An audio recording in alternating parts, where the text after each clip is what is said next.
In his position among shooting guards, he's 7th in scoring and 8th in rebounding, as Steven Jackson is. So that you can make a case for Steven Jackson being in there. And the Bobcats, like I said, the records that I have down here are as of yesterday, Saturday, January. What is today? Not even sure. As of January 30th. Okay. As of January 30th, that's what these records are. And the Bobcats were a game over 500. And when you look at the list of players who got snubbed out, I mean, Chris Kaman should have been the backup center in the West. Pau Gasol should not be in the game. Like I said, Pau Gasol has only played 30 games this year. Whereas Chris Kaman, who's the leading scorer among centers, is 13th in rebounding among centers, and he's averaging 1.3 blocks a game. So, and he's done it over, cause like when Chris Kaman is healthy, he's probably one of the top 5 centers in the NBA. But like I said, if they're taking records into consideration, with the Clippers only being 20 and 26, I mean, you can take that how you want it. Knowing that the West is more competitive than the East, I guess that has something to do with it. But if he was in the Eastern Conference, Chris Kaman would have definitely been an All-Star, in my opinion. Also, like I said, if records are going into consideration, then you leave this man out. But if you're going purely on numbers alone, there is no way that Monte Ellis is not an All-Star. Monte Ellis, listen to these numbers. In the league, 6th in scoring with 26 points a game. He's averaging 5.6 assists a game. He's 3rd in the NBA in steals. Played 43 games. So I think he's leading the league in minutes played as well. I mean, he's pretty much doing everything that he can to make the Warriors respectable in the Western Conference, but yet he's not getting the recognition that he deserves. But like I said, if you're going based off records, then of course you leave Monte Ellis out. But based on what he's done on the court, it's a no-brainer that Monte Ellis should have been an All-Star. Another person you could give some consideration to is Jamal Crawford. Not much, but he really, like I said, he's going to win the 6th Man of the Year, hands down. If not him, then it'll probably be Carl Landry. But Jamal Crawford could have been in that conversation as an All-Star, but because when you look at what the Hawks did, the Hawks could have easily had 3 All-Stars. With because they have 2 now with Joe Johnson and Al Horford. So you threw Josh Smith in there, like I said, who should have been in the game. Maybe not as a starter, but he should have been in the game. But like I said, KG got voted in by the fans. I know the fans love KG and everything, but like I said, I don't think KG should have been in the game. Maybe he'll sit this one out because of the knee problems that he has, and let somebody else take his spot, and we can get somebody like Steven Jackson or Josh Smith in the game, maybe even Chris Kaman, because as you know, if players are hurt or they want to preserve their injuries, whatever, they can pull out and then you bring in a replacement. So hopefully AI gets hurt, because I know with him and his little crying talking about he can still play basketball, he's probably not going to give up his All-Star spot, even though he should. But it's ridiculous.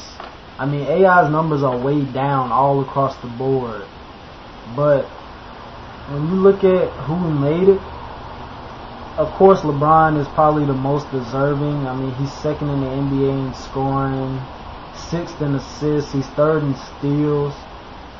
He's pulling down 7 boards a game. I mean, there's nothing you could really say about LeBron James. Dwight Howard, he's in there, fan voting starters, most intimidating presence among centers. Yeah, he's 5th among centers in scoring. So You can take that how you want it, but he leads the league in rebounding. He leads the league in blocks. He's actually averaging a steal a game, which is quite shocking to me. A couple of people that I'm glad that did make the All-Star game. Rajon Rondo could have easily been a starter. Rondo is pretty much that. He may not be that household name to where he's putting up numbers where you'd be like, oh yeah, that's that man right there. But without Rondo, the Celtics would not have the record that they have, which is 29-15. I mean, Rondo has pretty much done it all for the Celtics. Another person that I'm glad to see in the All-Star game is Gerald Wallace. Like I said, Gerald Wallace, he's been doing damage all season long, and he's gotten even better since Steven Jackson showed up. So Steven Jackson has a lot to do with Gerald Wallace being an All-Star. And another person that, considering where he's brought the Bulls, Derrick Rose, I'm glad is in the All-Star game. He may not be among the league's elite in terms of point guards, but when you look at the East and the quote-unquote point guards that they do have, he's easily a top 3 point guard in the East. Now we go to the West. Darren Williams finally made it to the All-Star game. I don't know what took people so long to get him in there, but Darren Williams, 20 points a game, almost 10 assists, a steal a game, has the Jazz at 28-18. I mean, the man is long overdue for Darren Williams to be there.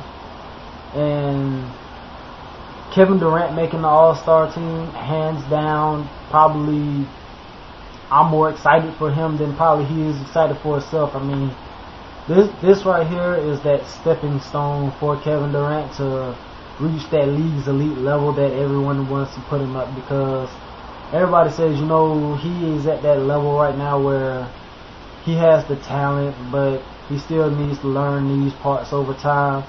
And with Kevin Durant getting around all these great players in the one place, the knowledge that he could probably pick up from everybody is probably going to help him out.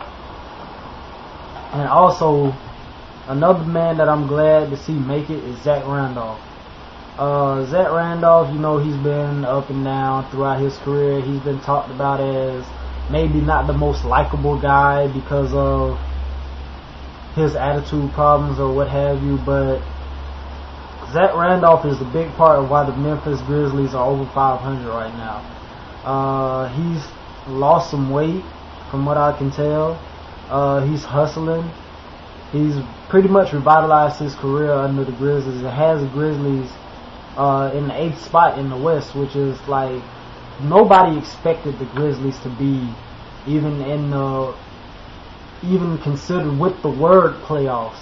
But yet you have Zach Randolph, who has pretty much been the focal point for the Grizzlies.